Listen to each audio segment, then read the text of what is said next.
Greetings viewers, thanks for tuning in to ETCG1 today. And because you tuned in, I'm going to wish you, if it is your birthday, a very special happy birthday. Please enjoy this electronic cake I found for you out on the interwebs. Don't mod your daily.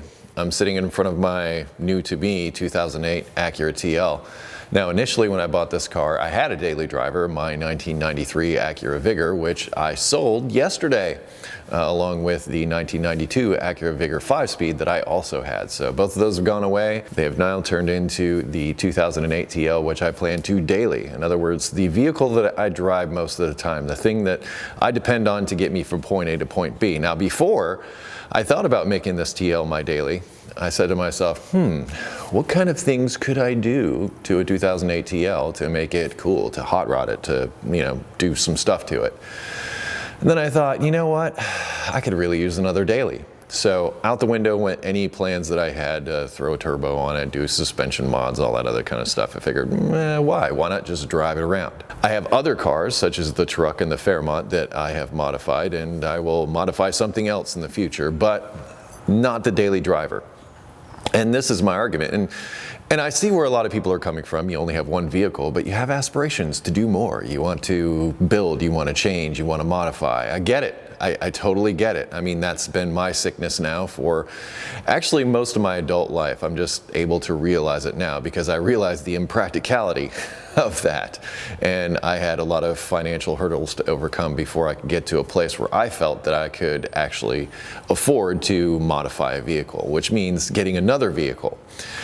Because if you modify your daily driver, I mean, that's the thing that gets you from point A to point B. So basically you're putting yourself in a spot to where, well, you no longer have that dependability, you no longer have that reliability, you no longer have the turn the key, I got to get to work now, I'm late thing going for you. Because when you start modifying something, you're out into deep water. You're no longer, within manufacturer specifications, and you're doing your own thing, which is great, which is totally great, and I'm all for that kind of thing.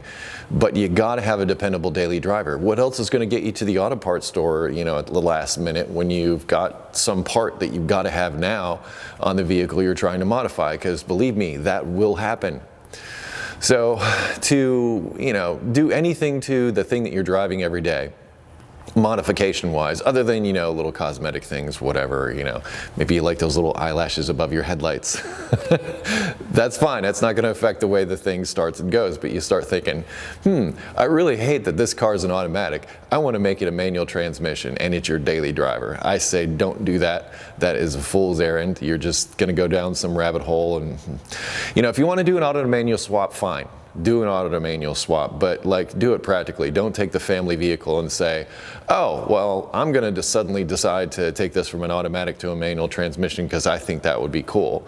When, the significant other needs to get to the grocery store to buy groceries and you've got the engine and transmission out laying all over the garage. Well, time to get an Uber or whatever. But yeah, that's what I'm talking about. I mean, you don't want to put yourself in a spot to where you can't rely on your daily. Your daily needs to be your dependable go-to. And that's why I choose the cars that I choose. I mean, that 93 Acura Vigor, you might look at that and say, it's a 1993. It's not, going to be viable as far as something that's going to be dependable to get you from point A to point B. On the contrary, in the entire 5 years I had the car, after it sat under a tree for a few years, and the fact that it's a 93, I had it for 5 years, it never left me stranded once, not once.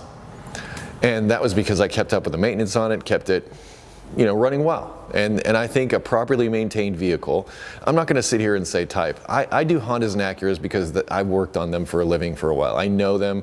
I have spare parts for them lying around. I've talked about this before. That's the main reason why I go there. There are plenty of other vehicles out there that are reliable, dependable, whatever, that are good for you. But for me, this is why I go to these things, because they're easy for me and cheap. So right now I'm about to put a hurtin' on this TL and get the service up to speed, get all the broken parts fixed, and make it into a dependable daily driver. But this isn't just about me, so what about you? I mean, how do you feel about modifying your daily driver? Or is there, some line that you say, well, if you're doing this, yeah, it's okay to mod your daily or all that kind of thing. What is your contribution to this discussion? Please let me know down in the comments. I'd love to read about it. If you have automotive questions, I ask that you head to ericthecarguy.com. That will be linked in the description along with other videos and things that may or may not be related to this video. So check the description if you have additional questions. Please be sure to like, comment, subscribe, tell your friends about this video, the entire world, whatever you need to do. Watch the videos. Anyway, thank you so much for watching. Be safe, have fun, stay dirty, and I'll see you next time.